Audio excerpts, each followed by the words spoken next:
Gold, trusted gold buyers. మీరు తాకట్టు పెట్టిన బంగారాన్ని విడిపించి ఈ రోజు ఉన్న మార్కెట్ ధరకు కొనబడను. ఈ వారం మన guest Madanapalle police head constable, ప్రముఖ మోటివేషన్ స్పీకర్ రామ్మూర్తి గారు.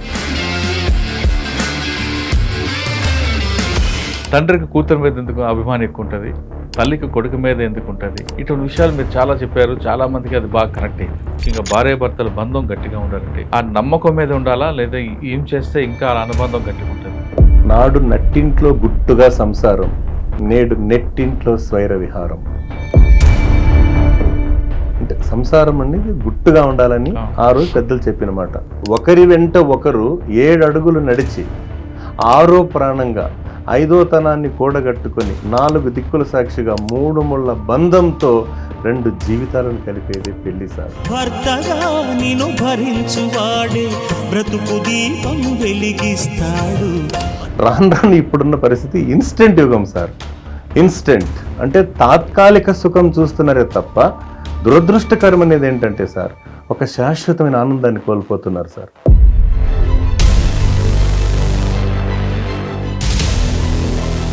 గురువు గురించి చెప్పండి. గురువు గొప్పతనం. గురువు విషయానికి వస్తే తల్లి గర్భం నుండి 2.5 కిలోల మాంసం ముద్దగా బయటపడిన మనకు వెలుగును విలువను పెంచేవారు, పంచేవారు, విద్యార్థి లోకాన్ని అభిషేకిస్తున్న గురువుకి పాదాభివందనం.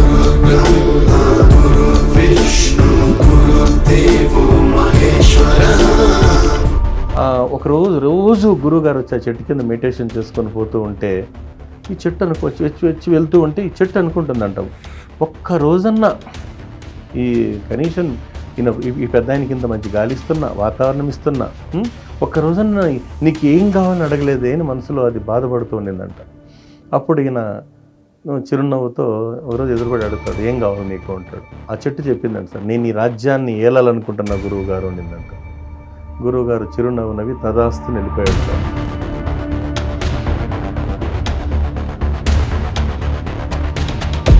ఎంతకాలానికి గురువు రాలేదు సార్. కాలక్రమేణా ప్రకృతి వైపరీత్యాలతో చెట్టు కూలిపోయింది సార్. కూలిపోయి కార్పెంటర్ చూశాడంట సార్, ఏదో మంచి పొయ్యిలా ఉందని చెప్పి ఒక దిమ్మె కట్ చేసి ఆ దిమ్మెతో పాదుకలు, చెప్పులు తయారు చేశాడంట సార్. వాటిని బాగా తయారు చేసి డిజైన్ చేసి అయోధ్యలో రాజుగారికి విక్రయిస్తే, శ్రీరామచంద్రుడు పట్టాభిషేకానికి అవి ధరిస్తే సింహాసనం మీద కూర్చొని 14 సంవత్సరాలు పరిపాలించాయంటే అది సార్ గురు సంకల్ప బలం.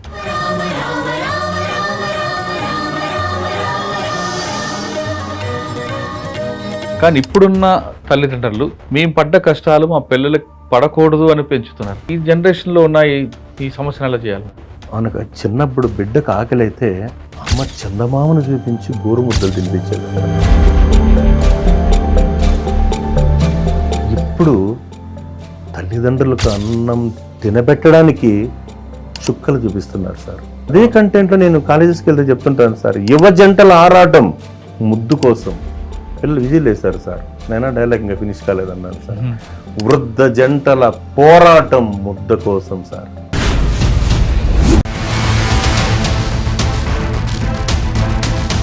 ఫ్రమ్ ది బిగినింగ్ మనం తినే ఆహారం కల్తీ, ఆలోచనలు కల్తీ.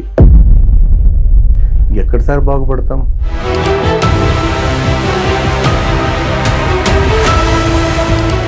Welcome to I dream. ఈ వారం మన guest Madanapalle police head constable, ప్రముఖ మోటివేషన్ స్పీకర్ రామ్మూర్తి గారు. రామ్మూర్తి గారు పోలీస్ డిపార్ట్మెంట్ పనిచేస్తున్న మోటివేషన్లో, అదేవిధంగా విద్యార్థుల్లో చైతన్యం కల్పించడానికి రకరకాల స్టోరీలు చెప్తుంటారు. భార్యాభర్తల బంధం ఎలాగుంటుంది, తండ్రికి కూతురికి అనుబంధం ఎలాగుంటుంది, తల్లికి కొడుకు మీద ప్రేమ ఎందుకు ఉంటుంది, ఇలాంటి విషయాలు చాలా చెప్తుంటారు. మీరందరూ కూడా ఆయనకి బాగా, ఆయన మోటివేషన్లు మీరు ఎక్కువ ఇష్టపడుతుంటారు. రామ్మూర్తి గారిని అడిగి కొత్త విషయాలు తెలుసుకుందాం. ముఖ్యంగా భార్యాభర్తల అనుబంధం గట్టిగా ఉండాలంటే ఏం చేయాలి, యువత డ్రగ్స్ బారి పడకుండా ఉండాలంటే ఏం చేయాలి, కేరళలో మోటివేషన్ స్పీకర్ యొక్క స్టోరీ ఎలా ఉంటుంది, ఏపీజే అబ్దుల్ కలాం గారి గురించి సంబంధించినవి ఏంటి, ఇటువంటి చాలా విషయాలు కనిపిస్తుంటాయి. మానవ సంబంధాలన్నీ కూడా ఆర్థిక సంబంధాలుగా మారడానికి కారణం ఏంటి, విషయాలన్నీ సార్ అంటే తెలుసుకుంటాం. సార్ నమస్తే అండి. సార్ నమస్తే సార్. తండ్రికి కూతురు మీద ఎందుకు అభిమానం ఎక్కువ ఉంటుంది, తల్లికి కొడుకు మీద ఎందుకు ఉంటుంది, ఇటువంటి విషయాలు మీరు చాలా చెప్పారు. చాలా మందికి అది బాగా కనెక్ట్ అయిందండి. అంతేకాకుండా మానవ సంబంధాలన్నీ కూడా ఆర్థిక సంబంధాలుగా మారుతున్న ఈ కాలంలో మనం ఏం చేయాలి, ముఖ్యంగా భార్యాభర్తల బంధం గట్టిగా ఉండాలంటే ఆ నమ్మకం మీద ఉండాలా, లేదా ఏం చేస్తే ఇంకా ఆ అనుబంధం గట్టిగుంటుంది? ప్రస్తుత కాలంలో చిన్న చీటికి మాటి గొడవలు పడి, ఈగో అడ్డం పడి భార్యాభర్తలందరూ విడిపోవడం, పిల్లలు ఉన్నారని చూడకుండా భర్తని వదిలిపెట్టడం, లేదా భార్యని కూడా పిల్లల్ని విడిచిపెట్టి భర్త వెళ్ళిపోవడం. అసలు వాళ్ళు ఏమవుతారో, మన కడుపున పుట్టిన పిల్లలు మన కోసం ఉంటారా, లేదా వాళ్ళు బతుకుని వాళ్ళకి రోడ్డు మీద పడి వెళ్ళిపోతున్న ఇటువంటి భార్యాభర్తల గురించి గట్టిగా ఉండాలంటే ఏం చేయాలి? ఇవన్నీ ఒకసారి మీ నోటి ద్వారా రావాలి. చాలా పెద్ద సబ్జెక్ట్ సార్.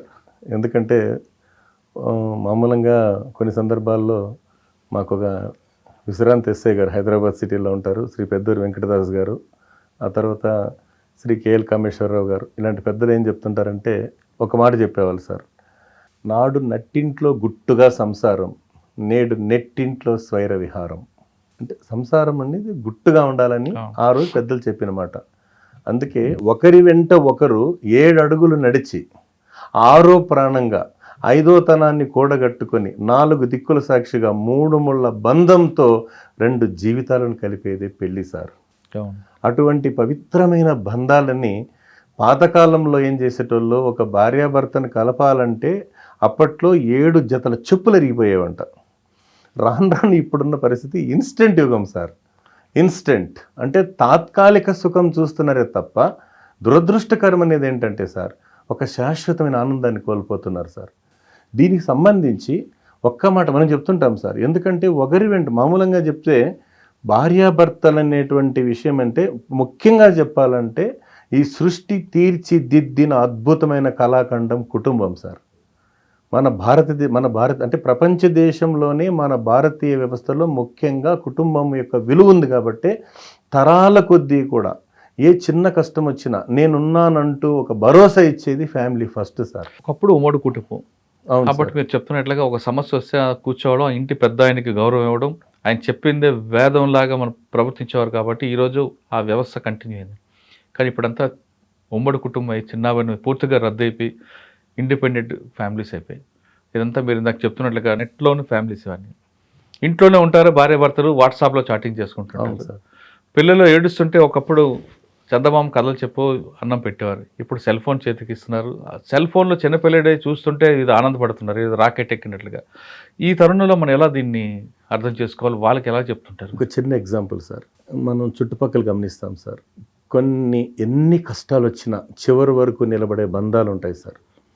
అంతే ఒక విషయానికి వస్తే సార్, నేను ఇటీవల కాలంలో నెల్లూరు వెళ్ళినప్పుడు ఒక చిన్న క్లాస్ అయిన తర్వాత ఒకతను నా దగ్గరికి వచ్చాడు sir. It is heart touching సన్నివేశం సార్. చెప్పండి సార్ అన్న, ఒకప్పుడు మాకు కోట్లాస్తుండింది సార్, కానీ దురదృష్టం ఏంటంటే చాలా లాస్ వచ్చింది. ఎందుకబ్బాయి లైఫ్ అనుకునే సమయానికి సార్ అని ఇలా చూపించాడు చెయ్యి. అక్కడ వాళ్ళ భార్య ఉంది ఒక 20 ఫీట్స్లో, ఆమె కూడా చేతిలో ఫోన్ చేసి, ఏమండి ఏం చెప్తున్నారు సార్ కంటే, అమ్మ ఏం లేదమ్మా మీరు చేసినటువంటి సాక్రిఫైస్ చెప్పారమంటే, భలే వాళ్ళు సార్, ఆయన లేకపోతే నేను ఎక్కడ ఉన్నాను సార్ అని. అంతటితో ఆమె ఒక మాట చెప్పింది, సార్ మాకు ఒక అమ్మాయి ఒక అబ్బాయి, అమ్మాయి కూడా జర్మనీలో సాఫ్ట్వేర్ ఇంజనీర్ సార్, అబ్బాయి మైసూర్లో సాఫ్ట్వేర్ ఇంజనీర్. మా పిల్లలు, మా అల్లుడు గారికి ఉన్నటువంటి జర్మనీలో జాబ్ పోయింది సార్. అప్పుడు మా అల్లుడు గారిని అంటే మా కూతుర్ని మోటివేట్ చేశాను, ఏమ్మా అతనికి జాబ్ పోతే నువ్వు చూసుకోకూడదా అని చెప్పి మోటివేట్ చేసి మా సంసారం నిలబెట్టేలా చేశానని చెప్పింది ఆ మహాతల్లి. ఇంకొక మాట చెప్పింది సార్, మా అదృష్టం ఏమంటే మా బిడ్డలు మా మాట వింటారు సార్ అని చెప్పింది సార్. అంటే ఇటువంటి హార్ట్ టచింగ్ సన్నివేశాలు. ఇంకొకటి సార్, నేను కుప్పం ప్రాంతంలో డ్యూటీ చేసేటప్పుడు రాఘవన్ సిఏ గారు వచ్చి గ్రామంలో హార్ట్ టచింగ్ సార్, ఇది కూడా ఒక చిన్న కర్లగట్ట అనే గ్రామంలో ఒక చిన్న మీటింగ్ జరిగింది, ఉమెన్ హ్యాక్థాన్. అప్పుడు మన ప్రభుత్వం వాళ్ళు మహిళలపై జరుగుతున్న అఘాయిత్యాలకు సంబంధించి కొంచెం చైతన్యపరచండి అని చెప్పి పంపిస్తే, సమావేశం అంతా అయిన తర్వాత సిఏ గారికి సన్మానం చేయండి అన్నారు. ఈయన నాకు వద్దండి, ఎవరిని పెద్దవాళ్ళకి కప్పండి అన్నాడు. ఇలా చూస్తే లోపల ఏమైందంటే, ఒక పెద్ద ఆవిడ లక్ష్మమ్మ గారు అని పెద్ద ఉంది, అమ్మ ఆమెకు 65-70 ఉంటుంది వయసు. రా పెద్దమ్మ అంటే రాలేదు సార్, అమ్మ రా అంటే రాలేదు, నీకే చెప్పేది రాలేదు సార్. అప్పుడు చివరికి ఎన్నిసార్లు చెప్పి ఎవరు పిలిచినా రాలేదు ఆమె.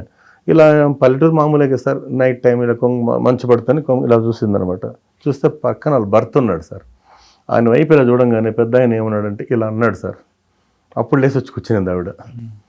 ఆ ఊరంతా ఆశ్చర్యపోయారు.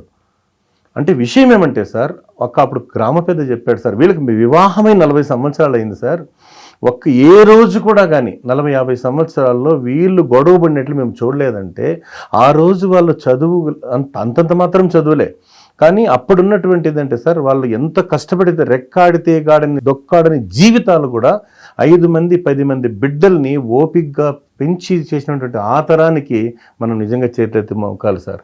వాళ్ళని స్ఫూర్తిగా తీసుకోవాలని ఒక రిక్వెస్ట్ సార్. ఇందాక మీకు అడిగినట్లుగా ఉమ్మడి కుటుంబం పూర్తిగా రద్దు అయిపోయింది. ఇప్పుడంతా భార్య భర్త పిల్లలు, అత్త మామ కూడా అవసరం లేదు, ఎవరు ఆడపడుచులు కూడా అవసరం లేదు.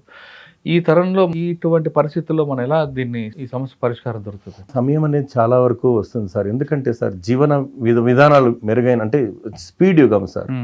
అంటే ఇన్స్టెంట్ అనడం, స్పీడ్ యుగం అనడం. ఇప్పుడు చెప్తున్నాం కదా సార్, పాత రోజుల్లో సంతానాన్ని కూడా సంపదగా భావించేవాళ్ళు సార్. ఇప్పుడు ఒకరికొకరు అంటారు, అది కూడా లేని పరిస్థితి, వాళ్ళ గడపలేని పరిస్థితి. రాను సార్, అంటే ఎప్పుడైతే వృత్తిపరంగా చాలా వరకు బిజీ అయిపోయిందో చాలా మటుకు మళ్ళా తిరిగి సార్ ఒక్కరికొకరు అర్థం చేసుకుంటే తప్ప దీనికి పరిష్కార మార్గం లేదని.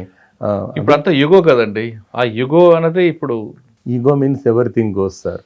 దీనికి సంబంధించి అడిగారు కాబట్టి నేటి యువతరానికి సంబంధించి ఒక చిన్న స్ఫూర్తిదాయకమైనటువంటి ఒక చిన్న స్టోరీ సార్.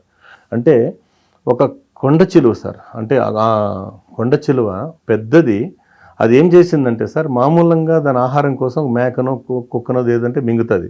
మింగిన తర్వాత డైజెషన్ కోసం ఏం చేస్తుంది, అది తిన్నంత తింటే పర్లేదు సార్, ఎక్కువ తినిన తర్వాత ఏదో ఒక వస్తువుకు చెట్టుకు చుట్టుకుంటే తప్ప దాని డైజెషన్ కాదు. ఇది ఏం జరిగిందంటే సార్, ఒకసారి ఒక మేకను మింగినటువంటి కొండ చిలువ దారెంబడిపోతుంటే దానికి కొంచెం ఈగో ఎక్కువ సార్, ఈగో ఎక్కువ. అది మామూలుగా కొన్ని పాములు చాలా హుషారుగా పోతాయి, అవి తగిలితే ఏదైనా తగిలినా కూడా గాయపడి చనిపోతాయి సార్.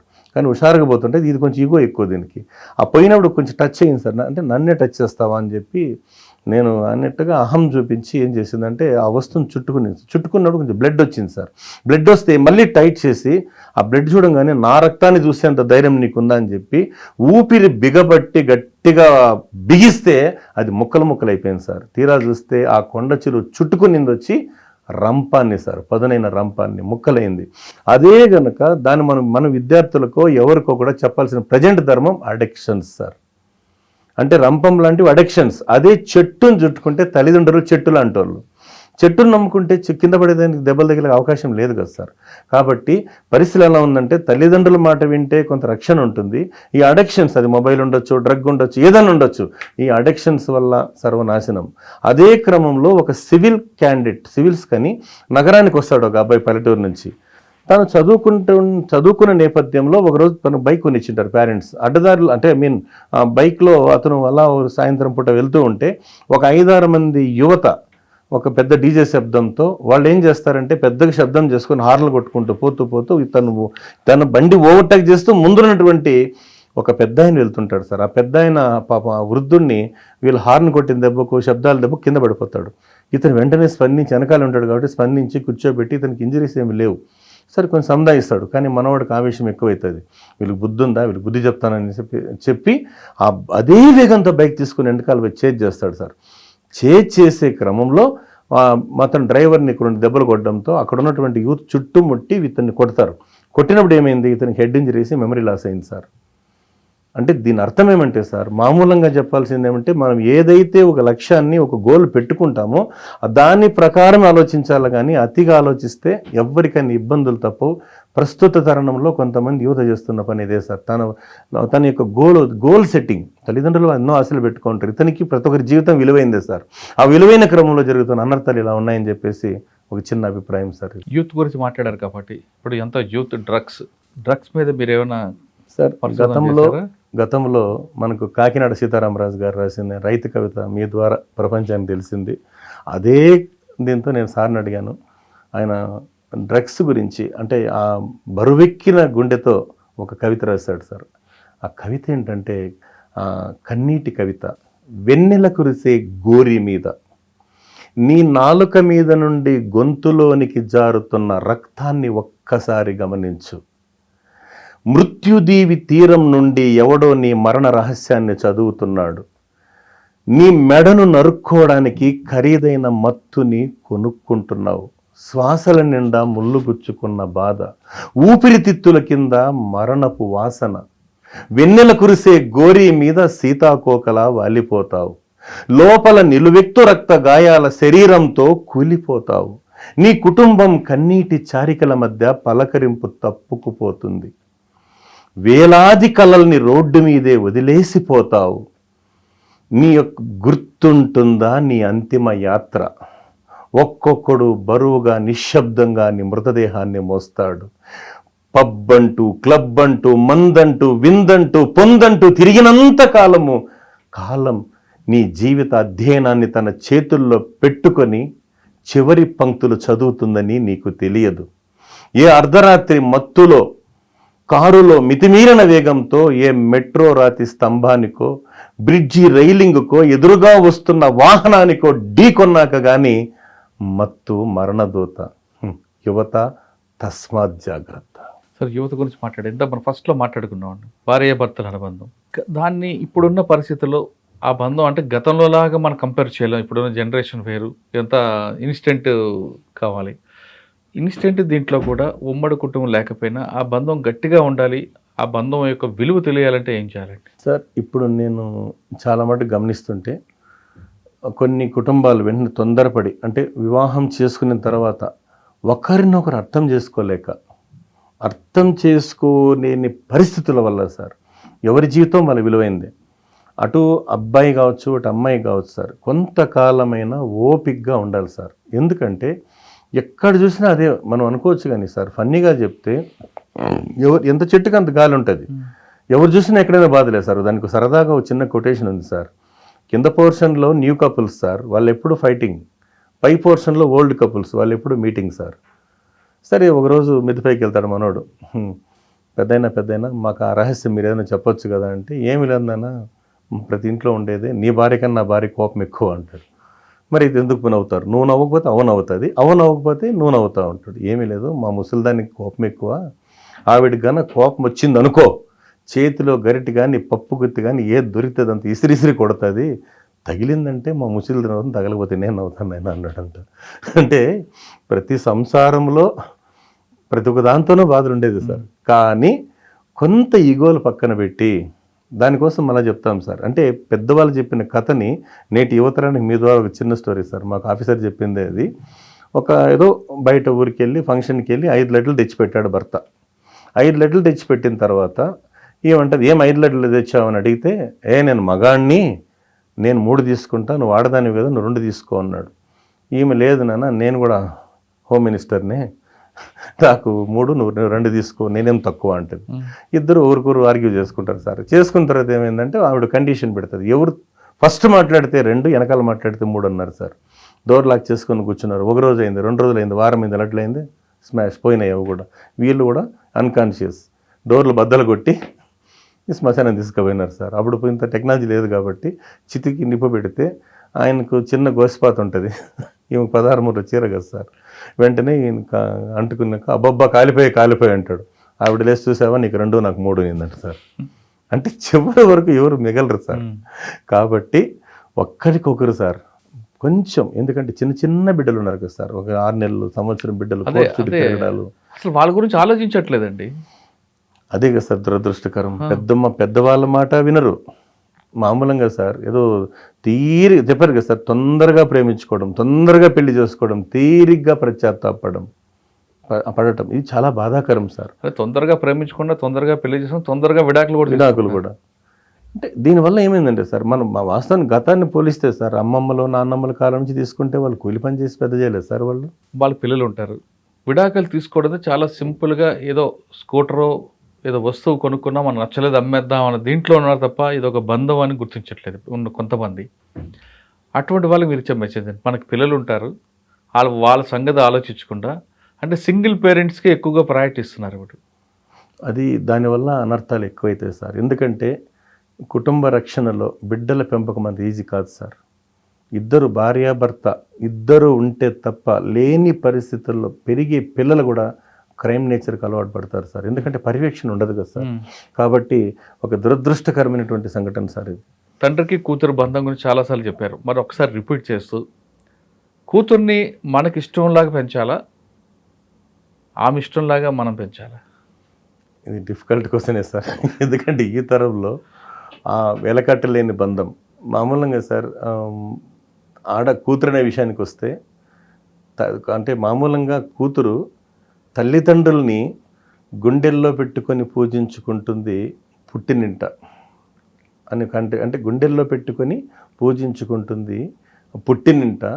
అదేవిధంగా మెట్టినింట కూడా అత్తమామల్ని చాలామంది బిడ్డలు సార్, వాళ్ళని కూడా అదే లెవెల్లో కూడా మనకు వాళ్ళు ఆరాధిస్తూ ఉంటారు. అందుకే మనం చెప్తుంటాం కదా సార్, కూతురు ఇంటికి వెలుతురు, కూతురు ఉన్న ఇల్లు కలకలలాడుతూ ఉంటుంది, కూతురు లేని ఇల్లు వెలవెలలాడుతూ ఉంటుంది.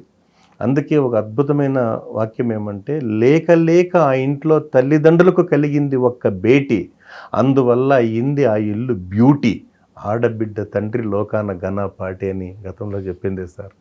అందుకే వాళ్ళకున్న కంటెంట్లో ఆడబిడ్డ విషయానికి వస్తే ఒక కవయిత్రిగా, రచయిత్రిగా, యాక్టర్గా, డాక్టర్గా, న్యాయవాదిగా, న్యాయమూర్తిగా, ముఖ్యమంత్రిగా, ప్రధానమంత్రిగా, రాష్ట్రపతిగా మహిళలు అధిరోహించని పర్వతాల్లో, అధిష్ఠించని సింహాసనాల్లో, అందుకే ఉమెన్ ఈజ్ ఎ లెజెండ్ అన్నారు సార్. కేరళలో కూడా ఒక మంచి మోటివేషన్ స్పీకర్ ఉన్నారు, ఆయన స్టోరీస్ చెప్పు సార్. ఒకసారి మా ఆత్మీయ మిత్రులు శ్రీనివాసన్ గారు, ప్రభుత్వ ఉపాధ్యాయులు చెప్పాను కదా సార్, గతంలో చర్చిస్తూ ఉంటే ఒక హార్ట్ టచింగ్ చెప్పాను సార్.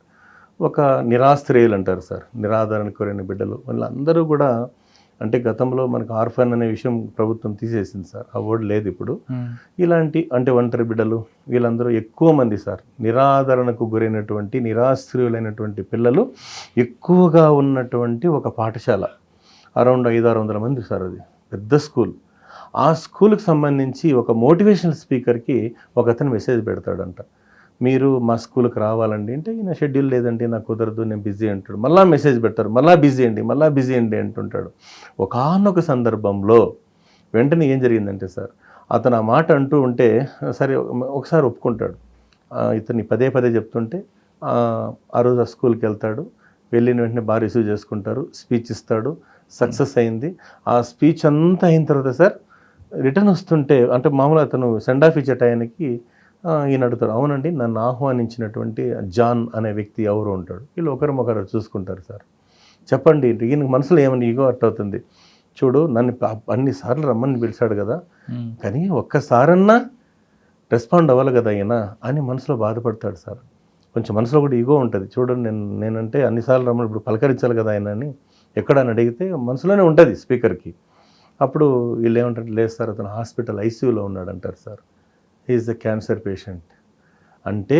అప్పుడు లైన్ ఏం జరిగిందంటే, అంతా అతనికి ఒక గొప్ప ఏం లేదు సార్, మీ మాటలు విన్ని ప్రేరణ పొందిన వ్యక్తి ఒకప్పుడు, ఆయన ఉద్దేశం ఏంటంటే మీ యొక్క మంచి మాటల ద్వారా ఈ బిడ్డలకు మంచి సందేశాన్ని ఇప్పించి గొప్ప ప్రయోజకులు చేయనటువంటి సంకల్పంతో చాలాసార్లు మీరు ట్రై చేశాడు సార్, ఆయన క్యాన్సర్ పేషెంట్ 4th స్టేజ్లో ఉన్నాడని చెప్తే ఒక లైన్ కలపండి అని చెప్పి తీసుకుంటే అప్పుడు హ్యాపీగా మాట్లాడతాడు సార్. తన బాధను కూడా మర్చిపోయి, చాలా థ్యాంక్స్ సార్, మీరు నా మాట మన్నించి వచ్చారు, మీకు ఏమైనా ఇబ్బందులు కలగలేదు కదా, మీకు అన్నీ మా వాళ్ళు బాగా చూసుకున్నారు కదా, మీ పేమెంట్ ఇస్తున్నారు కంటే తెలియకుండా మోటివేషనల్ స్పీకర్కి కన్నీట బొట్టు వచ్చిందంట సార్.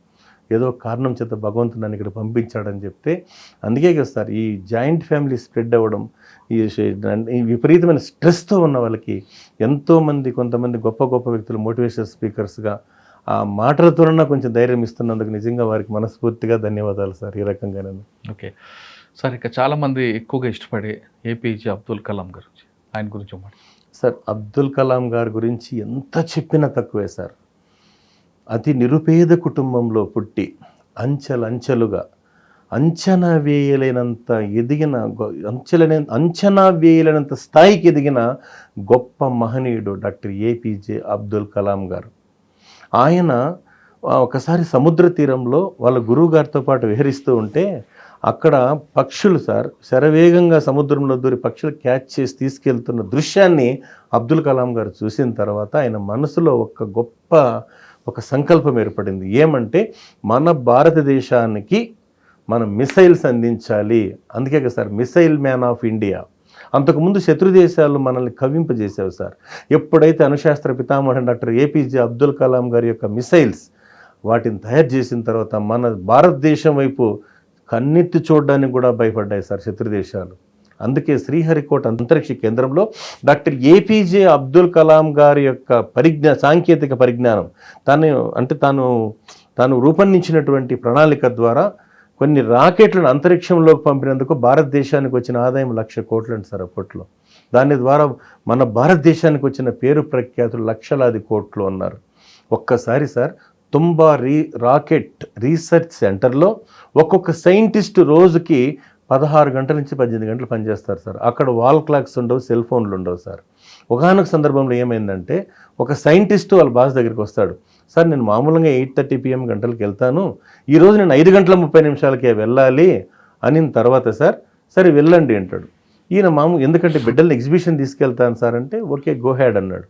ఈయన లోపలికి వెళ్ళాడు. మళ్ళా సైంటిస్ట్ గారు వచ్చి చూస్తే టైం చూస్తే 8:30 అయిపోయింది. బాస్ అయితే సీట్లో ఉండడు సార్. ఇంటికి టెన్షన్గా వస్తాడు.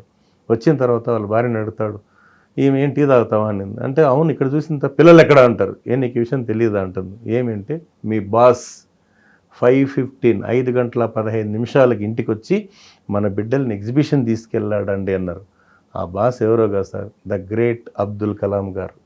అంటే తను పూర్తిగా పనిలో నిమగ్నమైనట్టు గమనిస్తాడు ఆ సైంటిస్ట్ని. అతను డిస్టర్బ్ చేయడం ఇష్టం లేకుండా తనే స్వయంగా అంత గొప్ప స్థాయి ఉన్న బాస్ బిడ్డల కోసం వెళ్ళాడంటే దీనికన్నా ఎంత ఉదాహరణ. అందుకే ఎంతో మందికి ఆయన ఆదర్శప్రాయుడు, గురువుగా మారారు.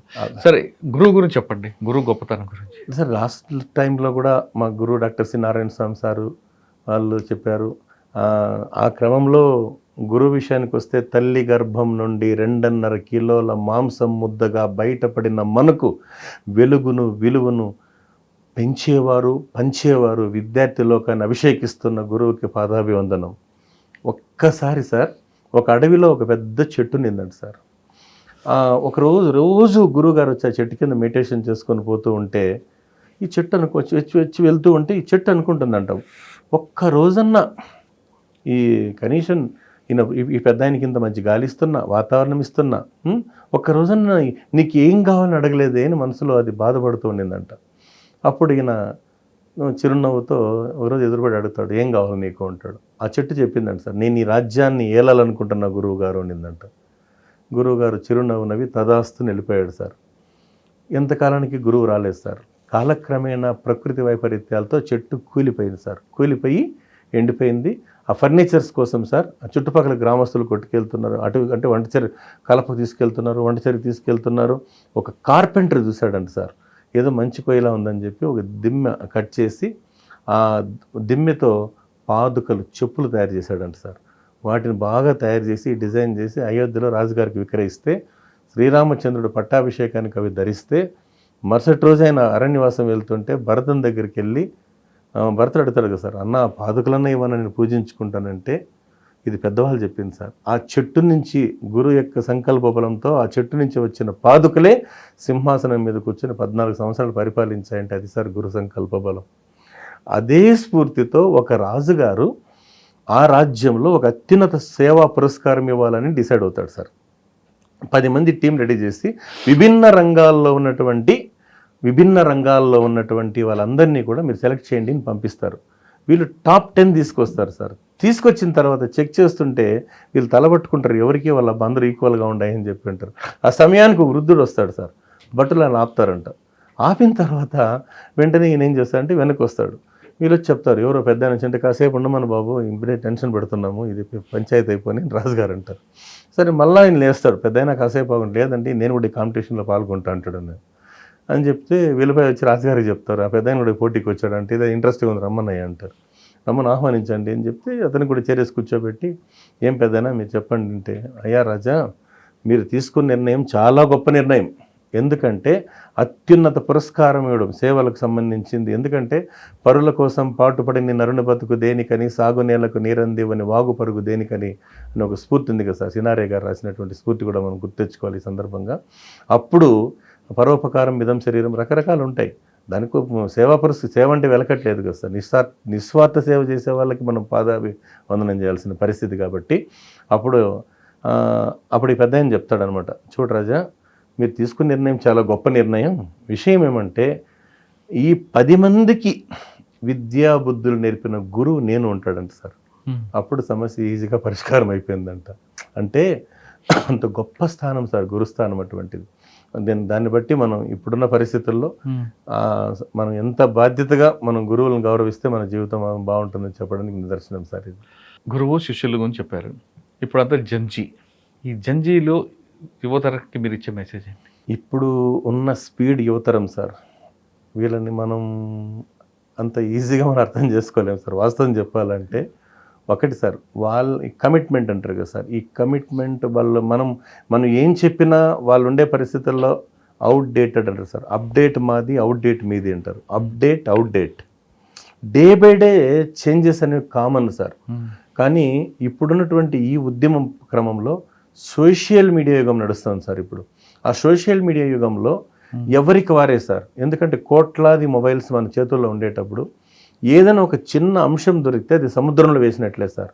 కానీ నా రిక్వెస్ట్ ఏమంటే సార్, మంచిని షేర్ చేయాలి, కానీ ప్రతి ఒక్కటి క్రమం తప్పకుండా ఇలా షేర్లు కొట్టుకుంటూ పోతే చాలా వరకు అనర్థాలు జరిగే అవకాశం ఉందని అభిప్రాయం సార్. కాకపోతే బాధ్యత కలిగిన యువత ఎక్కువ ఉన్నారు సార్. ఈ 1 or 2 మీకు తెలియదు ఏం సార్, కోట్ల మంది కాబట్టి వాళ్ళ మైండ్లో, అంటే మైండ్ గురించి తీసుకుంటే సార్ మామూలుగా చెప్తే వాళ్ళు గుర్తుపెట్టుకోవాల్సి ఉంటుంది sir. You build 3 factories in your life: ice factory in your brain, sugar factory in your tongue, love factory in your heart, then your life will be satisfactory. వాళ్ళ మైండ్లో ఆ యంగ్ అండ్ ఎనర్జెటిక్ మైండ్స్కి positive thinking నేర్పించాల్సిన బాధ్యత ఉందని నా అభిప్రాయం sir. Negative minds అంటే ఏం చేయలేము కదా సార్. రకరకాల అభిప్రాయాలతో ఎంత చెప్పినా కూడా వన్స్ మైండ్లో ఫిక్స్ అయితే ఏం చేయలేము కదా సార్. కాబట్టి అది చిన్నప్పటి నుంచినే ఆలోచన క్రమంలో వస్తే తప్ప దాన్ని మనం ఏం చేయలేని పరిస్థితి సార్ ఈ రోజుల్లో. ఒక తండ్రి పిల్లలకి ఆస్తి ఇవ్వాలా, ఆరోగ్యం ఇవ్వాలా, సంస్కారం ఇవ్వాలంటారు? అన్నింటికన్నా మెయిన్ సంస్కారం సార్. నెంబర్ 1 ఆ సంస్కారంతో పాటు చదువు సార్. చదువుతో పాటు ఆ తర్వాత వద్దన్న ఆస్తులు అవే వస్తాయి సార్. అంటే ఉన్నటువంటి పరిస్థితుల్లో తినడానికి తిండి అవసరం, కట్టడానికి బట్ట అవసరం, ఆ తర్వాత బ్రతకడానికి జ్ఞానం అవసరం. ఇప్పుడు చాలామంది గమనిస్తున్నాను కదా సార్, కూలి పని చేసైనా కూడా బిడ్డల్ని తను హాస్టల్లో పెట్టి చదివిస్తాడు తండ్రి. ఎందుకంటే మనకు డబ్బుంటే దొంగలించబడుతుంది సార్. ఆస్తున్నా భాగాలు పెట్టాలి సార్, ఆస్తున్నా భాగాలు పెట్టాల్సిందే. మరి చదువుని ఎవరు లాక్కుంటారు సార్? కానీ పిల్లలు మాత్రం మాకు ఏం చదువు వద్దు, ఏమొద్దు, మా నాన్న మాకు ఆస్తి ఇస్తే చాలు అంటుంటారండి. అది చిన్న రిక్వెస్ట్ సార్. పిల్లల్ని పెంచాలి, కానీ కష్టం విలువ తెలియకుండా పెంచడం పెద్ద పొరపాటు సార్. అది తను పడే కష్టం పిల్లలు తెలియాలి సార్. ఆ తెలియకుండా చేస్తున్న నేపథ్యంలోని దుష్పరిణామాలు జరుగుతున్నాయి. ఇప్పుడు అది మితిమీరిన వేగం సార్. మితిమీరినటువంటి వేగం మామూలుగా అయితే ఒక విషయం చెప్పనా సార్, పిల్లల కోసం మనం స్ఫూర్తినిచ్చే చిన్న కథలు తీసుకోవాలి. ఇప్పుడు ఫర్ ఎగ్జాంపుల్ ఒక కంటెంట్ ఉంది సార్, శ్రీ ఆర్ఎస్ ప్రవీణ్ కుమార్ గారు IPS. అప్పట్లో సార్ ఒక చిన్న యువత సందేశం చెప్పాడు సార్. ఏంటంటే, కాలం నీతో నడవదు, నిన్నడిగి ముందుకు సాగదు, సంకల్పం ఒకటే చాలదు, దానికి సమయమే కదరా ఆయుధము, విజయం నేరుగా చేరదు, శ్రమ పడితే దక్కక మానదు, నీ లక్ష్యం చేరే మార్గంలో ప్రతి సెకను విలువని తెలుసుకో, ఉన్నోడివా లేనోడివా ఏ కులం నీదని అడగదు, మంచోడివా చెడ్డోడివా ఏ మతం నీదని అడగదు, ప్రేమ జాలి చూపదు, దయదాక్షిణ్యాలే చూపవు, దానికి విలువని ఇస్తే గెలుస్తావు, లేకుంటే అక్కడే ఆగిపోతావు. ఎంత పెద్ద మీనింగ్ సార్. సారు అప్పట్లో సార్ ఆయన గురుకుల డైరెక్టర్గా ఉన్నప్పుడు పూర్ణ ఆనంద్ 9వ తరగతి ఇంటర్మీడియట్ బిడ్డల్ని బాగా మోటివేట్ చేసి ఒక స్ఫూర్తిగా ఎవరెస్ట్ శిఖరం ఎక్కించాడంటే అది మైండ్ సెట్ మారినట్లే కదా సార్. కరెక్ట్. కాబట్టి యంగ్ మైండ్స్లోకి ఆలోచన శక్తిని చిన్న ఇంట్రెస్టింగ్ స్టోరీ చెప్పాలి సార్. దానికి రిలేటెడ్ చిన్న విషయం చెప్పమంటారు సార్. బ్రెజిల్ దేశంలో అమ్మా నాన్న అనేటువంటి ఊహ తెలియనట్టు ఒక బిడ్డ, 10 సంవత్సరాల బిడ్డ, అతను అక్కడ ఇక్కడ తండ్రిదండ్రులు తెలుస్తారు అతనికి. అంటే ఒక రకంగా చెప్పాలంటే నిరాదరణకు గురైన వ్యక్తి, నిరాశ్రయుడే. అతను ఏం చేస్తాడంటే అక్కడ ఇక్కడ అతను అడుక్కొని తింటూ ఉంటే ఒక పెద్ద అరుస్తాడు, ఎందుకు నువ్వు ఇలా అంటే అడుక్కుంటున్నావు, ఏదైనా పని చేసుకొని బతకచ్చు కదరా బాబు అంటే బాధపడ్డ ఆ పసి గుండె సార్ రైల్వే స్టేషన్లో ప్లాట్ఫారంలో నీళ్లు దాకా పడుకుంటాడు 2 days బ్రెజిల్ దేశంలో. అప్పుడు అతనికి ఆలోచన వచ్చింది ఏంటంటే, ఆ రైల్వే వ్యాగన్లలో బస్తాలు దించేటప్పుడు సార్ అతను ఏం చేస్తాడంటే వేరుశనగ గింజల్ని రోస్ట్ చేసుకొని స్టేడియంలో అమ్ముతూ పొట్టపోసుకున్న ఆ చిన్న బిడ్డ అతను కాలక్రమేణా ఆ ఫుట్బాల్ ఆడేది గమనిస్తుంటాడు సార్. ఆ క్రేజ్ అంతా గమనిస్తాడు, తాను ఆడాలనుకుంటాడు, కానీ బాల్ కొనే స్తోమత లేదు సార్. చిరిగిపోయినటువంటి బట్టల్ని ఒక బంతిలాగా చుట్టుకొని ఆడుతూ ఉంటే బ్రెజిల్ నేషనల్ ఆ దేశపు కోచ్ చూశాడనమాట. ఓహో ఇతనికి ఇంట్రెస్ట్ ఉందని చెప్పి అతను ఏం చేస్తాడు, వెంటనే బాబు నువ్వు ఫుట్బాల్ ఆడుతూ అంటే బ్రహ్మాండంగా ఆడుతాను సార్ అంటే, అతన్ని అన్ని సర్వం తనని నేర్పిస్తాడు సార్. కొన్ని నేషనల్స్ ఇంటర్నేషనల్ లెవెల్కి ఆడతాడు. 2 times బ్రెజిల్ దేశానికి ప్రపంచ కప్ సార్, ఫుట్బాల్ ప్రపంచ కప్ అందిస్తాడు. అలాంటి వాడు పుట్టకపోడు, అతనే సార్ ద గ్రేట్ పీలే. అదే స్ఫూర్తి. ఎందుకంటే మీరు అన్నారు కదా సార్, బిడ్డల కష్టం విలువ తెలియని అన్నప్పుడు చిన్నప్పటి నుంచి స్పోర్ట్స్ ఎంకరేజ్మెంట్ కూడా ఉండాలి కదా సార్. అదే స్ఫూర్తితో అర్జెంటీనా దేశంలో ఒక చిన్న కాటన్ మిల్ కార్మికుడు చిన్న నెల జీతం తీసుకునే వాళ్ళ బిడ్డ, అతను ఫుట్బాల్ ఇంట్రెస్ట్ని గమనించిన తండ్రి నెలకు తన జీతంలో మిగలబెట్టి ఫుట్బాల్ తెచ్చిస్తే నెలంతా సార్ ఆడేవాడంట. అది 1 month తండ్రి ఇంకో బాల్ ఇచ్చే లోపల అది అరిగిపోతే పగిలిపోతుందంట. అలాంటి ప్రాక్టీస్ చేపిస్తాడు సార్. చేస్తూ అతను ఒక స్థాయికి వచ్చి ఏం చేస్తాడంటే 2 times అర్జెంటీనా దేశానికి 2 times 5 kgs బరువున్న ప్రపంచ కప్ సార్ అందిస్తాడు. అమెరికా దేశం పోయి అమెరికా దేశంలో అధ్యక్ష భవనాన్ని చూసిన తర్వాత తిరిగి అర్జెంటీనా దేశానికి వచ్చి అమెరికా దేశపు అధ్యక్ష భవనాన్ని పోలిన భవనాన్ని నిర్మిస్తాడు మ్యారడోనా.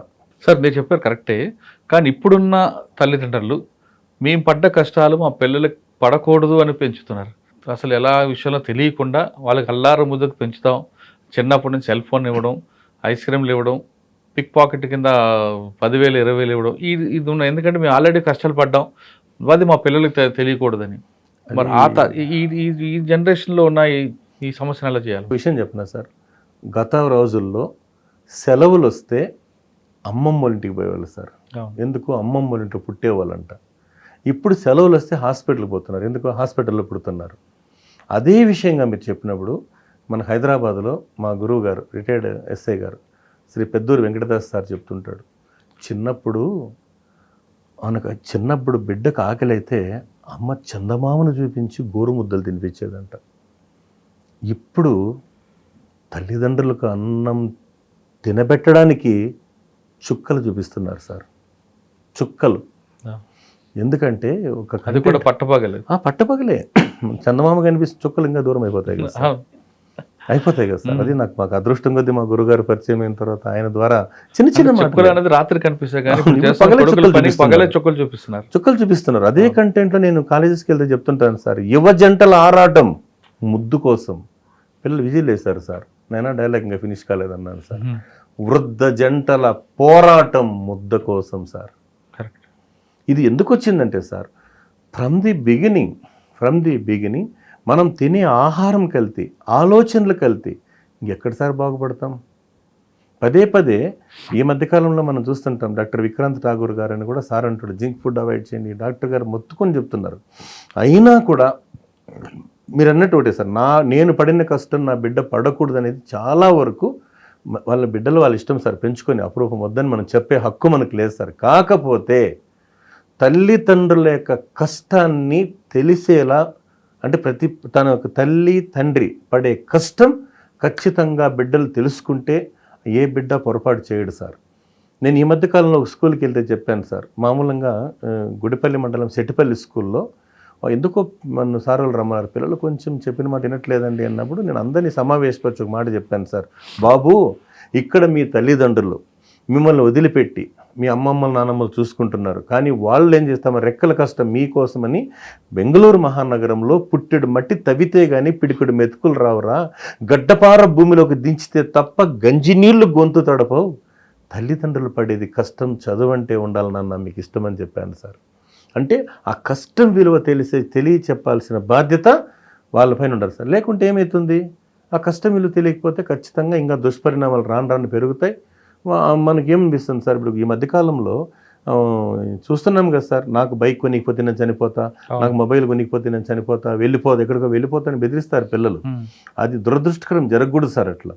గతంలో ఎంతోమంది బిడ్డలు బైక్ తీసిచ్చిన 2 రోజులకే అవగాహన లేకుండా చిన్న బిడ్డలు సార్ ఆ కడుపు కోత మిగిల్చారు కదా సార్. అది కూడా వాళ్ళు ఎక్కడో కష్టపడి ఇచ్చింది ఆ డబ్బులతో, వాళ్ళ స్థాయి కాకపోయినా పిల్లల కోసం ఇవ్వడం. సార్ ఇప్పుడు కొంతమంది పిల్లలు తల్లిదండ్రులు మాకేం ఆస్తి ఇవ్వలేదు, ఏదో కన్నారు, వాళ్ళ సుఖం కోసం మమ్మల్ని రోడ్డు మీద పెంచారంటారు, రోడ్డు మీద వదిలిపెట్టారు. అసలు తల్లిదండ్రులు ఆస్తి ఇవ్వడం గొప్ప విషయం అంటారా, ఆరోగ్యం ఇవ్వడం గొప్ప విషయం అంటారా? సార్ ఆరోగ్యం సంస్కారం అని చెప్పాను కదా సార్, హెల్త్ ఆరోగ్యం ఉంటే ఏమైనా చేయొచ్చు సార్. ఇప్పుడు పసిబిడ్డలు కూడా చాలామంది ఘోరాతి ఘోరంగా అనారోగ్యం పాలైపోతున్నారు సార్. ఎందుకంటే వినే శక్తి లేదు, తినే శక్తి కూడా లేదు సార్. జీర్ణించుకునే శక్తి అస్సలు లేదు. అవును సార్, వినే శక్తి లేదు, తినే శక్తి లేదు. ఆసక్తి ఉంటే ఏ శక్తి అయినా వస్తుందంట. అందుకు మనం మామూలుగా చెప్తుంటాం కదా సార్, ఒక స్ఫూర్తిదాయకమైన కొటేషన్ ఉంది కదా సార్, మనం చెప్పడానికి పిల్లల్లో ధైర్యం నింపడానికి చెప్తుంటాం. సాహసం నాపతం రాజసం నారతం సాగితే ఆపటం సాధ్యమా, పౌరుషం ఆయుధం పోరులో జీవితం కైవసం కావడం కష్టమా, లోకమే బానిసై చేయదా ఊడిగం శాసనం దాటటం శక్యమా, నా పదగతిలో ఏ ప్రతిఘటన ఈ పిడికిట్లో తానొదుగనగా, నిశ్చలం నిర్భయం నాహయం కానిదేముంది నే కోరుకుంటే పూని సాధించుకోన. ఒక వీరోచితమైన కథలు చిన్నప్పటి నుంచి చెప్పాలి సార్. ప్రైమరీ సెక్షన్ నుంచి పిల్లలకు అర్థమయ్యే రీతిలో వాళ్ళకు ఉన్నటువంటి చిన్న చిన్న, అంటే సార్ దయచేసి ఏమనుకోకుండా, వాళ్ళకు మోరల్ స్టోరీస్ని చెప్పగలిగితే, ప్రాథమిక స్థాయిని చెప్పగలిగితే, పెద్దలు కూడా జోక్యం చేసుకోగలిగితే మేధావుల మనం సమాజానికి శాపం సార్. కరెక్టే, మనకు అంత టైం ఉండట్లేదు కదా సార్. పిల్లలు ఏడుస్తుంటే సెల్ ఫోన్ ఇస్తాం, వాళ్ళు సెల్ ఫోన్ చూస్తుంటే మనం ఆనందపడతాం. దాన్ని అనుభవిస్తున్నాం కదా సార్. నేను చెప్పాను కదా సార్, ఒకడు కట్టుబానిసా, ఇప్పుడు నెట్టు బానిస. చిన్నప్పటి నుంచి పిల్లలకి సెల్ ఫోన్ ఇవ్వడం వల్ల చాలా అనార్థాలు వస్తుంటాయి. Mind sir. డైవర్ట్ అవ్వడం, అతి మార్పు రావడం. కానీ తల్లిదండ్రులు ఏమనుకుంటే మా అబ్బాయి చిన్నప్పుడే ఫోన్ చూస్తున్నాడు, రీల్స్ చూస్తున్నాడు, అదేదో పెద్ద గొప్ప విషయంలాగా, వాళ్ళు చిన్నప్పుడే రాకెట్ ఏది ఎక్కినట్లుగా ఫీల్ అవుతుంటారు. చాలా దురదృష్టకరం సార్. ఎప్పుడైతే ఆటోమేటిక్గా ఎటిజం ప్రాబ్లమ్ స్టార్ట్ అవుతాయి సార్. నేను డాక్టర్ని కాదు సార్, ఎందుకంటే ఒక చిన్న పోలీసు ఉద్యోగంగా చెప్తున్నాను. బిడ్డలకి అంటే సార్, ఎప్పుడైతే గమనించండి సార్, ఏ ఒక్క స్పోర్ట్స్ మెన్ ఎందుకు సూసైడ్ చేసుకోలేదు సార్. స్పోర్ట్స్ మెన్ సార్, ఎందుకంటే చిన్న ఒక 1 hour అన్న పిల్లల్ని ఆటల మీద కేంద్రీకరిస్తే చాలా బాగుంటుంది కదా సార్. అది దయచేసి పెద్ద మనసుతో తల్లిదండ్రులు కూడా ఆలోచించి కంప్లీట్గా సార్ 99% పూర్తి మానవం అంటే సాధ్యం కాదు, కానీ లేకుంటే మాత్రం సార్ ఇంకా వాళ్ళ కోసం కనీసం 1 గంట టైం ఇవ్వాలి. లేదంటే మనిషి అనేటువంటి రాబోయే రోజుల్లో మనం దాని పర్యవసానం అనుభవిస్తాం సార్, గ్యారెంటీగా తప్పదు సార్. భార్యాభర్తలే మాట్లాడుకోవట్లేదు కదా, ఇంట్లో ఉంటారు, 2 బెడ్రూమ్లు ఉండి వాట్సాప్ చాటింగ్ చేసుకుంటున్నారు కదా. ప్రతిదీ ఉంది కదా సార్, దానికి చూస్తున్నాం కదా సార్. సార్ మళ్ళీ అనుకుంటే, నేను గతంలో సమయం వచ్చింది కాబట్టి చెప్తున్నాను సార్. ఒక డాక్టర్ సి నారాయణ స్వామి గారు, మా గురువు గారు చెప్పారు, పీలేరు అంటే చిత్తూరు జిల్లాలో పీలేరు అనే పింఛా పరిసర ప్రాంతాల్లో ఒక మహాతల్లి, ఒక గిరిజన మహిళ సార్, అడవిలో నిండు చూలాలి సార్, ఆవిడ కట్టెలు కొట్టుకోవడానికి పోయిందంట సార్. కట్టెలు కొట్టుకోవడానికి అక్కడ ఏదో ఒక వాగు వస్తుందండి సార్, ఎన్నుపోతుల వంక ఏదో అంటే సార్, సార్ చెప్పింది నాకు ఈ మధ్య మాటల సందర్భంలో. ఆ వంక దాటుకొని 2 kilometers వెళ్ళిపోయింది సార్. దాన్ని వట్టి కట్టెలు ఉంటారంట ఆ ప్రాంతంలో, ఎండు కట్టెలు. కట్టెల మోపు అదే వాళ్ళ జీవనాధారం పాపం. కట్టుకొని వస్తూ దారి పొడుగున, అంటే దారి వంక వాగు దాటే సమయానికి సార్ ఆమెకి పురిటి నొప్పులు స్టార్ట్ అయితే, ఆ గట్టిగా అరిస్తే ఎవరు చుట్టుపక్కల లేకపోతే తనే డెలివరీ చేసుకొని ఆ వాగులో బిడ్డను కడుక్కొని, అటువైపు ఇటువైపు చూసి ఆ చిన్న 2 రాళ్ళు తీసుకొని, ఆ పేగు ఉంది కదా సార్, అంటే మామూలుగా ఆ పేగుని పైన కింద కొట్టి దాన్ని కట్ చేసుకొని, ఆ తీగలతో సార్, తీగలతోనే జోల్లాగా చేసుకొని బిడ్డను తీసుకొని కట్టెల మోపు ఎత్తుకొని గ్రామంలోకి వచ్చేసిందంట సార్. అంటే గతంలో ఉన్న బాధలు చెప్తున్నాను సార్. ఊరి వాళ్ళు అరుస్తారంటే, ఏమ్మా నీకేమన్నా కొంచెమన్నా ఆలోచించాలి కదమ్మా, బిడ్డను తీసుకొచ్చేసిన కట్టెల మోపు పడేసి వచ్చేయచ్చు కదమ్మా అంటే, అయ్యా నాకు 2 బిడ్డలు ఉన్నారు, ఒక భర్త, అంటే 2 బిడ్డలు. ఎవరమ్మా అంటే, ఇతను ఈ బిడ్డ, ఇంట్లో ఇంకొక బిడ్డ ఉన్నాడు నా భర్త, అతనికి పెరాలసిస్ ఉంది, నేను ఈ కట్టెలు అమ్మి ఆ నూకలు కొనుక్కొని పోయి నా భర్తకు అంత ఫుడ్ పెట్టాలి అంటే భోజనం పెట్టాలా అనేదంటే, ఆ మహాతల్లి త్యాగం ఎంత గొప్పది సార్. అంటే నాటి కష్టం అప్పట్లో తెలిసేది సార్. కష్టం తెలిసేది కాబట్టి వాళ్ళకు ఓపిక అనేది ఉండింది, తీరిక అనేది ఉండింది, అన్నీ సార్. కాలం 24 hours సార్, లేదని చెప్పలేదు, కానీ మనం అనుకున్నట్లుగా సార్ ఒక ఇన్స్పైరింగ్, ఒక ప్రేరణాత్మకమైనటువంటి బాధ్యత అందరూ తీసుకుంటే తప్ప మనం రాబోయే రోజుల్లో చాలా పరిణామాలు ఉంటాయి సార్. అదే విషయంలో పిల్లలకు కొన్ని త్యాగాలు ఇచ్చే స్టోరీస్ కూడా చెప్పాల్సి ఉంటుంది సార్. నాకు ఈ మధ్య నారాయణ స్వామి సార్ మాట్లాడుతూ నాటి శ్రీకృష్ణదేవరాయల గారి గురించి ఒక గొప్ప చిన్న సందేశాత్మకమైనటువంటి కథ చెప్పారు సార్. శ్రీకృష్ణదేవరాయల యొక్క రాజనీతి, తిమ్మరుసు బుద్ధిబలం, నాగమనాయకుడి భుజబలం అనేటివి అప్పట్లో రాజనీతి అంటే స్టోరీ సార్. అంటే పిల్లలకు నైతికతను పెంచడానికి ఉపయోగపడే కథలు సార్ ఇవి. ఒకసారి ఆ రాజ్యంలో ఒక ఉన్నట్టుండి సార్ సామంత రాజ్యాలు ఉంటాయి కదా సార్, అక్కడ ఒక ఇంటర్నల్గా చిన్న ప్రాబ్లం వస్తే ఇతను తగినంత సైన్యం తీసుకొని వెళ్ళమని చెప్తాడు. ఎవరు? నాగమ నాయకుడికి తగిన మంచి ఫోర్స్ ఇచ్చి నువ్వు పోయి ఆ రాజ్యాన్ని కాపాడు అని చెప్పి పంపిస్తాడు శ్రీకృష్ణదేవరాయలు గారు. ఆ సమయంలో ఇతనికి నాగమ నాయకుడికి కోరిక ఉంటుంది సార్, తన బిడ్డైనటువంటి విశ్వనాథ నాయకుడిని రాజ్యానికి రాజుగా ప్రకటించాలనేటువంటి ఒక బలమైన ఆకాంక్ష ఉంటుందంట.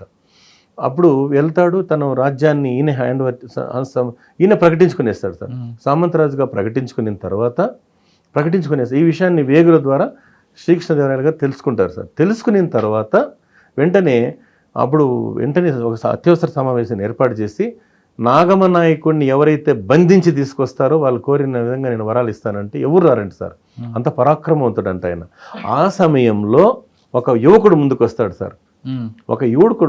ఎవరంటే అతనే విశ్వనాథ నాయకుడు.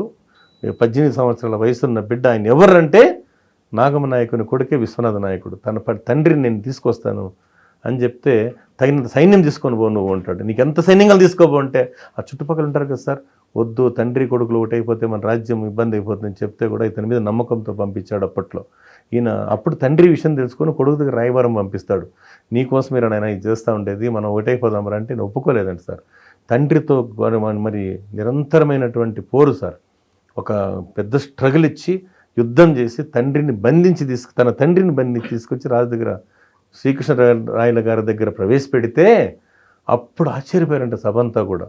అప్పుడు అడుగుతాడు, శభాష్ విశ్వనాథ, నీకేం కావాలో కోరుకో, నీకేం వరం కావాలంటే ఏమీ లేదు రాజుగారు, మా తండ్రిని బంధ విముక్తి చేయండి అన్నాడు సార్. అప్పుడు అదే ఏదైతే నాగమ నాయకుడి గారి కోరుకుంటుందో ఆ రాజ్యానికే విశ్వనాథ నాయకుడిని రాజుగా నియమిస్తాడంటే ఎంత గొప్ప రాజనీతి సార్. అందుకే తండ్రి భక్తి కన్నా దేశభక్తి మిన్నా అన్నారు. చిన్నప్పుడే సార్ అదే స్ఫూర్తితో ఒక క్లాస్ రూమ్లో 100 మంది పిల్లలు కూర్చోబెట్టుకొని మరి బాబు విజయం అంటే ఏమి అని అడుగుతారు సార్. చిన్న బిడ్డని విజయం అంటే ఏమి అన్నప్పుడు పాత రోజుల్లో సార్ ఒక అతను లేదు సార్, మార్కులు తేవడం విజయం అంటాడు. ఇంకొకడైతే నేను ఐఏఎస్ అంటారు, ఒకరు ఐపీఎస్ అంటారు, డాక్టర్ అంటారు, టీచర్ అంటారు, ఎన్నో చెప్తారు సార్. కానీ ఒక అబ్బాయి పైకి లేసి మాట్లాడతాడు, ఏం నాన్న విజయం అంటే దేశం కోసం జీవించటం, దేశం కోసం మరణించటం అన్నాడు సార్.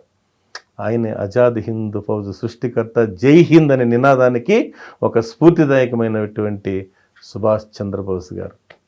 అంటే ఇలాంటి కథల్ని పిల్లలకు నూరిపోస్తే కొంతన్నవరకు ప్రేరణ ఉంటుంది కదా సార్. సార్ ఇది కాకుండా మీరు చాలా పాటలు కూడా రాసినట్టారు, కొన్ని పాటలు స్ఫూర్తిగా తీసుకున్నట్టారు. అంటే పెద్దగా లేవు సార్, కాకపోతే భద్రాచలం మూవీలో ఒక కంటెంట్ ఉంది కదా సార్. భద్రాచలం ఒకటి, మహర్షి సినిమాలో కూడా మహర్షి, అది అవును సార్. ఈ రెండులో మనం తీసుకుంటే భద్రాచలంలో 4 లైన్స్ తీసుకుంటాం సార్. ఎందుకంటే కొన్ని చెప్పారు కదా సార్, కొంతమంది పాటలు పాడితే రాళ్ళు కరిగిపోతాయి, కొంతమంది పాటలు పాడితే రాళ్ళు పడతాయి అంటారు. అందుకే నేను మాట నేర్చుకున్నాను సార్ మనకు. ఎందుకంటే మాట అనేది దేవుడిచ్చిన వరం, పెద్దల ఆశీర్వాదం. దాంతో భద్రాచలంలో హార్ట్ టచింగ్ ఉంది కదా సార్. ఒకటే జననం, ఒకటే మరణం, ఒకటే గమ్యం, ఒకటే గమనం, గెలుపు పొందే వరకు అలుపు లేదు మనకు, గెలుపు పొందే వరకు అలుపు లేదు మనకు, కష్టాలు రాని కన్నీళ్లు రాని ఏదైనా కానీ ఏమైనా కానీ ఓడిపోవద్దు, రే నీకొద్దు, నీ హద్దే నీ హద్దు అని చెప్తారు సార్. అంటే ఎంత కంటెంట్ సార్. రాబోయే విజయాన్ని పిడికిల్లో చూడాలి, ఆ గెలుపు తప్పట్లే హృదయంతో వినాలి అని చెప్పేది ఎంత గొప్ప గొప్ప సంకల్పాలు సార్. అదే మహర్షులు తీసుకుంటే ఏముంది సార్, సాహసం నాపతం రాజసం నారతం, సాగితే ఆపటం సాధ్యమా, పౌరుషం ఆయుధం పోరులో జీవితం, కైవసం కావడం కష్టమా, లోకమే బానిసై చేయదా ఊడిగం, శాసనం దాటటం శక్యమా, నా పదగతిలో ఏ ప్రతిఘటన ఈ పిడికిట్లో తానొదుగునగా, నిశ్చలం నిర్భయం నాహయం, కానిదేముంది నే కోరుకుంటే పూని సాధించుకోననేది సార్. అంటే పిల్లల కోసం సార్ ఒక స్ఫూర్తిదాయకమైన సందేశం. ఎందుకంటే పిల్లలు చాలా తెలివితేటలు ఎక్కువ సార్. చిన్న క్లాస్కి వెళ్ళాను మనకు రోజు, బాబు నువ్వు పెద్ద ఇంకేమవుతాంటే, ఏమవుతాను సార్ నేను ముసలాడు అవుతాను సార్ అంటాడు వాడు. ఇంకో చిన్న అమ్మాయిని అడిగి, అమ్మ నువ్వేమవుతావు అంటే, ఏమవుతాను సార్ అత్తగారింటికి పోతాను నేను అంటే వాళ్ళ ఐక్యూ ఎక్కువ సార్. ఇప్పుడు ఏమన్నా చెప్పినామంటే ఆటోమేటిక్గా సార్ అర్థం చేసుకోగలరు. ఒకే ఒక మాట సార్, మొక్కయి వంగంది మానయ్య వంగున అంటారు కదా సార్. బాలవాక్కు బ్రహ్మవాక్కు ఉంటారు సార్. ఎప్పుడైతే సార్ మీరు అన్నట్లు దయచేసి మనందరం కూడా, అంటే విద్యార్థులు కానీ, తల్లిదండ్రులు కానీ, గురువులు కానీ, ప్రతి ఒక్కరూ సామాజిక బాధ్యతగా తీసుకుని, గతంలో సార్ మనం సినిమా స్టార్ట్ అయ్యే ముందు న్యూస్ రీల్స్ వేసేటోళ్ళు. సామాజిక బాధ్యత. ఇప్పుడు ఈమె మనకు మోరల్ స్టోరీస్ ఉండేవి, అవును ఆ మోరల్ స్టోరీస్ కనుమరుగైపోయినాయి కదా సార్. అవును అందుకని ఏం చేయాలంటే ఆ strong minds young minds positive thinking రావాలంటే ఖచ్చితంగా మనం ఇది మార్పు రావాల్సిందే సార్. అది కాలమే నిర్ణయిస్తుంది సార్, అంతే. కానీ ఇప్పుడున్న జనజీలో హక్కుల కోసం ఇది మా హక్కు అని పోరాటం చేస్తారు, కానీ ఇది మా బాధ్యత అని గుర్తించట్లేదు. ఏం చేయమంటారు? అది it will take some time sir. ఎందుకంటే రెండు రకాల బిడ్డలు హక్కు ఉన్నారు. కావాలి కానీ బాధ్యత వద్దు. హక్కులు బాధ్యత రెండు ఉండాలి సార్. అంటే బాధ్యత అనేటువంటిది తీసుకుంటే మనం గమనించి, అంటే కానీ మాకు బాధ్యత వద్దండి, మాకు హక్కే కావాలి, ఇది నా హక్కు, నాకు ఇవ్వాల్సిందే, ప్రభుత్వం నాకు కల్పించాల్సింది అన్నాడు. అదేవిధంగా ఇది నా బాధ్యత, ఇది నా సామాజిక బాధ్యత అని కూడా భావిస్తే ఈ సమాజం ఇంకా ముందుకు వెళ్తుంది. కానీ బాధ్యత గురించి తీసుకోవడం అది బరువుగా మోస్తున్నారు, హక్కు మాత్రం నాకు కావాలని కోరుతున్నారు. అంటే ఒక చిన్న సబ్మిషన్ సార్. నేను చెప్పాను కదా సార్, స్పీడ్ యుగం, ఇన్స్టెంట్ ఆలోచనలు.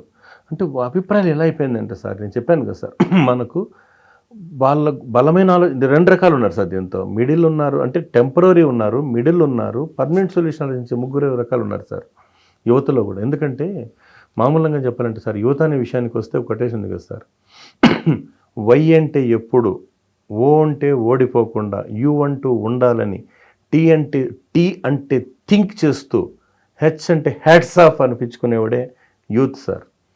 అదే యూత్ కోసం ఇంకో గొప్ప విషయం ఉంది కదా సార్, జీవితం నుదిటి రాత అంటాడు ఓ దేశాధినేత, జీవితం చేతి గీత అంటాడు ఓ దేవదూత, ఇది నిజమే అనుకుంటాడు మన శ్రోత, గీత వాతల పూత, పిరికివాడి నోటికి మూత, బిడ్డను పెంచే ఓ మాత, ఉడుకునెత్తురు ఉప్పొంగే ఓ యువత, నీ జీవితం లేదా నీ చేత ఉంటే గీత వాతలకు పెట్టాలి వాత, నువ్వు కావాలి నాన్న జీవిత విజేత అని.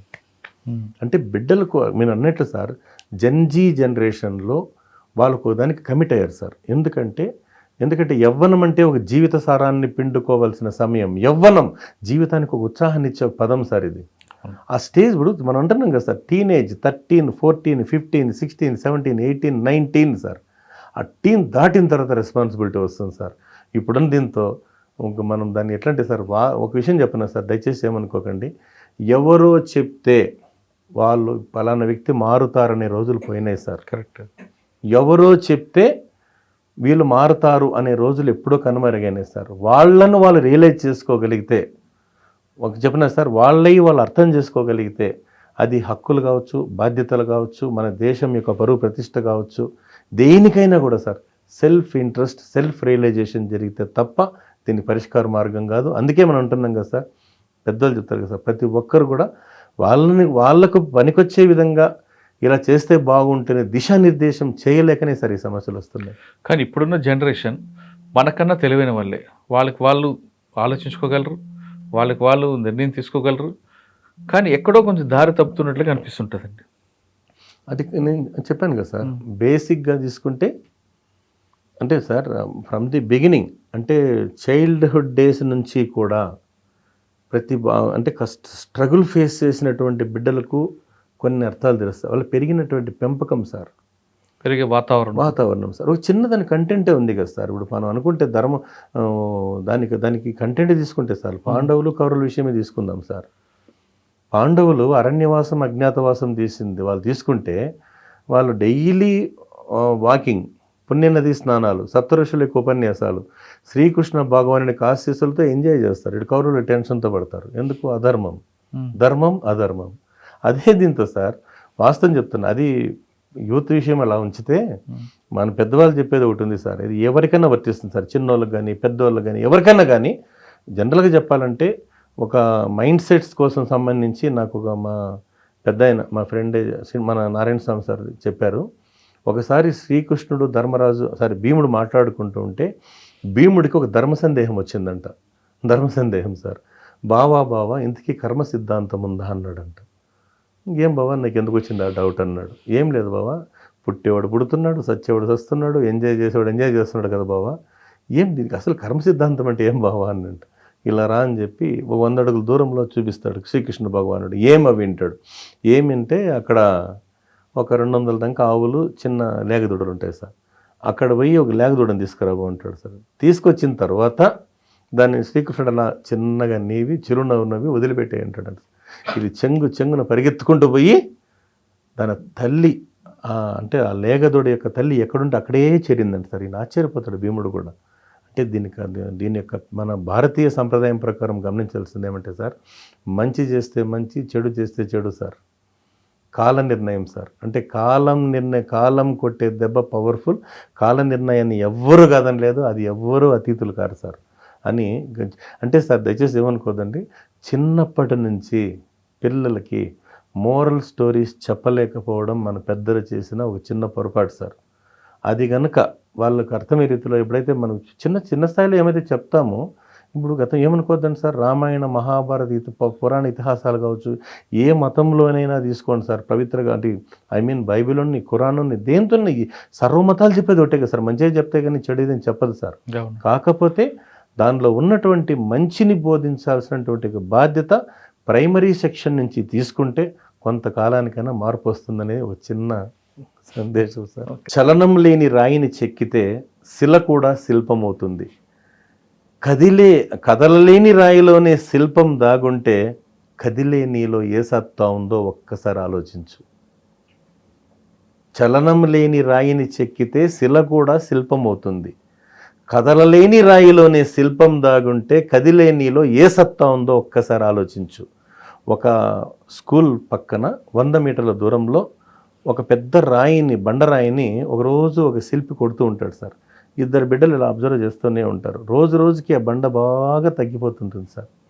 ఒక 2-3 మంత్స్ తర్వాత పోయి చూస్తే అది అద్భుతమైన శిల్పంలా ఉంటుంది. ఏ అమ్మాయి అడుగుతుంది, అన్న పెద్ద రాయిలా ఉండింది, ఏమితో చిన్నగా అయిపోయిందంటే, అమ్మ మీరు చూసినప్పుడు 6 నెలలు 3 నెలలు 4 నెలల ముందు అయితే పెద్ద రాయి అమ్మ అది, దాంతో ఉన్నటువంటి వేస్ట్ మొత్తం తీసేస్తే అద్భుతమైన శిల్పం వచ్చిందమ్మా అని చెప్తారనమాట. అట్లా మైండ్లో చెత్త వేసుకోకుండా ఎనర్జీ లెవెల్స్ నింపుకుంటే ఎవరికైనా కావచ్చు సార్. అది గొప్ప ఆలోచన కోసం అది ఒక సంకల్ప బలం సార్. అదేవిధంగా తీసుకుంటే సార్, అలిసే వరకు ఆడితే అది ఆట, గెలిచే వరకు చేస్తే అది యుద్ధం, చచ్చే వరకు బ్రతికితే అది జీవితం, చనిపోయిన తర్వాత కూడా బ్రతికితే అదే మంచితనం అంటారు సార్. దానికి ఎగ్జాంపుల్ ఎంతోమంది మహానుభావులు ఎంతోమంది ఉన్నారు. మీరు అన్నట్లు సార్, నేటి యువతరానికి స్ఫూర్తిగా మనం తీసుకోవాల్సినటువంటి ఒక 2-3 వ్యక్తులు చిన్నగా తీసుకుంటే, పిఎన్సి మీనన్ 50 రూపాయల నోటు పెట్టుకొని ఎడారి దేశం వెళ్ళిన కుర్రాడు ఇటుకను పేర్చుతూ ఆత్మవిశ్వాసంతో 5,000 కోట్ల రూపాయలకు అధినేత అయినటువంటి శోభా డెవలపర్స్ అధినేత అయ్యాడు సార్. సోనాలికా ట్రాక్టర్స్ అంటే లక్ష్మణ్ దాస్ మిట్టల్ రిటైర్ అయిన తర్వాత చాలామంది ఇంకా వాళ్ళు విశ్రాంతి తీసుకుంటారు. కానీ లక్ష్మణ్ దాస్ మిట్టల్ రిటైర్ అయిన తర్వాత కూడా 63 సంవత్సరాల వయసులో ట్రాక్టర్ల వ్యాపారం, సోనాలికా ఇంటర్నేషనల్ ట్రాక్టర్స్ను అనే బిజినెస్ మొదలుపెట్టి మామూలుగా 110 దేశాలకు విస్తరించి దాదాపు 14,000 కోట్ల రూపాయలు సార్. ఇప్పుడు ఆయన వయసు 95-96 అంటున్నారు సార్. అది సంకల్పం. వాషింగ్ పౌడర్ నిర్మా అంటే మన సంకల్ప బలం ఎంత గట్టి ఉంటే సక్సెస్ అవుతాం. సంకల్ప బలం సార్. అందుకే మనం ఉంటున్నాం కదా సార్, వజ్ర సంకల్పం అంటారు కదా సార్. వజ్ర సంకల్పం ఉంటేనే దుష్కర కార్యసిద్ధి జరిగేది. పంటి బిగు బాగా ఉన్నప్పుడే కదా పచ్చి కొబ్బరిని నమిలేది. వజ్ర సంకల్పం ప్రతికూల పరిస్థితి తట్టుకుంటుంది. గుప్పుమంటూ సుడిగాలి విసిరినా నిప్పు బగ్గుమంటుంది. వజ్ర సంకల్పం ఉంటే అవరోధాలు తొలగిపోతాయి. చొరబారే వేర్లుంటే రాళ్ళై పొరలై విచ్చుకుపోతాయి. వజ్ర సంకల్పం వేర్లు నాటుకుంటే కొండలు దిండ్లుగా మారి తలకిందికే వస్తాయి. ఏళ్ళు సిల్క్ కండువాలై భుజాన చేరుకుంటాయి. విశాల విశ్వమర చేతిలో వాలుతుంది. కాలం ఇంటికి కాపలా కాస్తుంది.